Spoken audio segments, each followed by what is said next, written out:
I continue to learn, I continue to discover, I continue to relearn and remember ways of how to improve my marriage.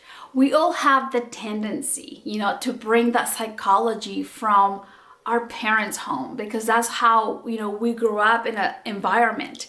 And before you know it, when you're in your marriage, sometimes you're behaving like your mom, or you might be behaving like your dad.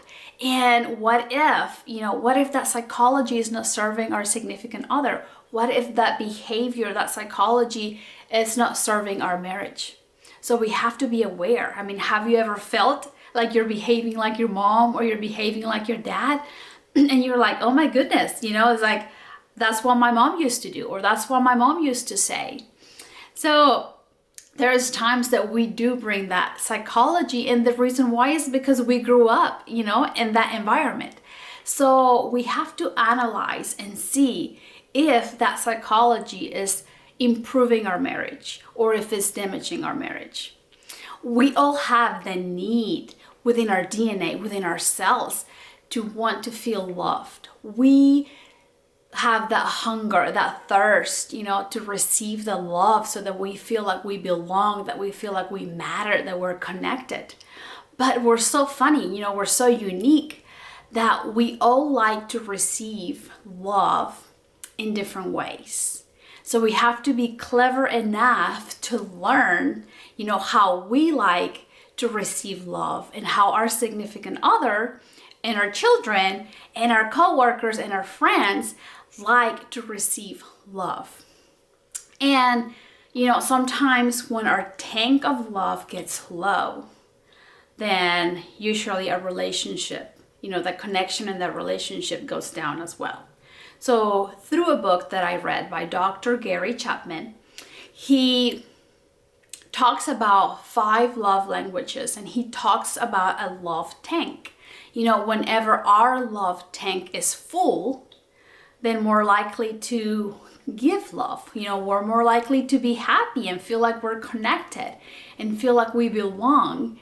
And, we would ask our significant others, like, how can I love you more? How can I help you more? So through this 5 love language, he has been able to help, millions of marriages.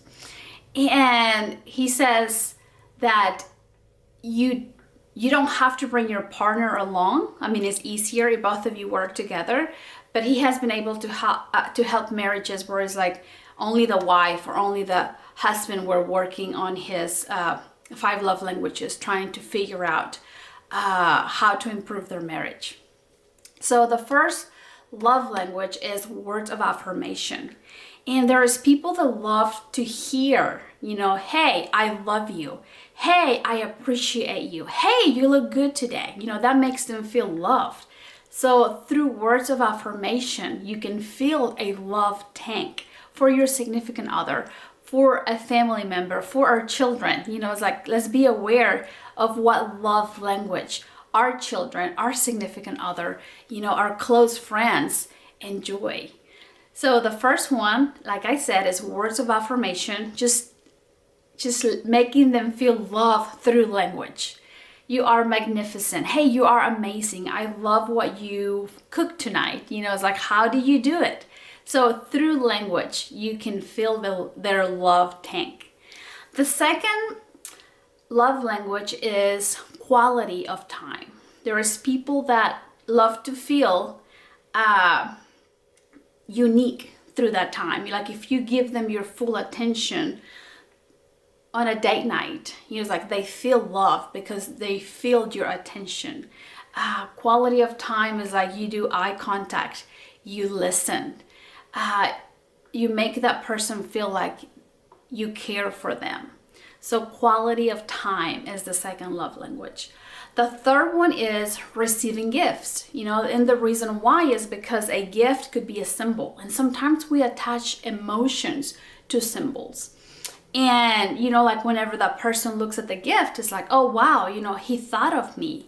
He remembered me while he went on a trip. Or he thought of me, he remembered me, it's like he loves me, because he brought me, he spent the time and the money to buy me this item. And it's like, oh, wow. So sometimes we attach emotions to our gifts, and that's the way we feel love. That's another way how we can fill that love tank. The fourth love language is act of service. It's like whenever we do for others, we show them love. And that's just a way they perceive love. It's like whenever you do something, it could be like cleaning the kitchen. It could be starting your car in the morning. Those little things that make your partner feel love, just you by doing certain things that better their day. And the fifth one is physical touch. Physical touch could be kiss, it could be like holding hands, it could be a hug, it could be playing, with his hair, it could be giving a massage. So there's different ways how we can fill their love tank through these 5 love languages. And I want you to think, because this has happened to me, whenever you observe a marriage and you see that the husband, he is a handyman. He does a lot of things in the home. And you're like impressed, it's like, oh wow, he helps a lot in the house, but the wife is not fully fulfilled. She's not fully feeling the love. And the reason why is because, act of service is not her love language. I bet she's glad that he's getting things done, but her love tank does not get full through act of service. Maybe she's looking for quality time. Maybe she's looking for words of affirmation. Maybe she wants to hear her husband saying, thanks for dinner, it was good, or you look really pretty today, I like your new lipstick. Like maybe she wants to hear him, say beautiful things to her.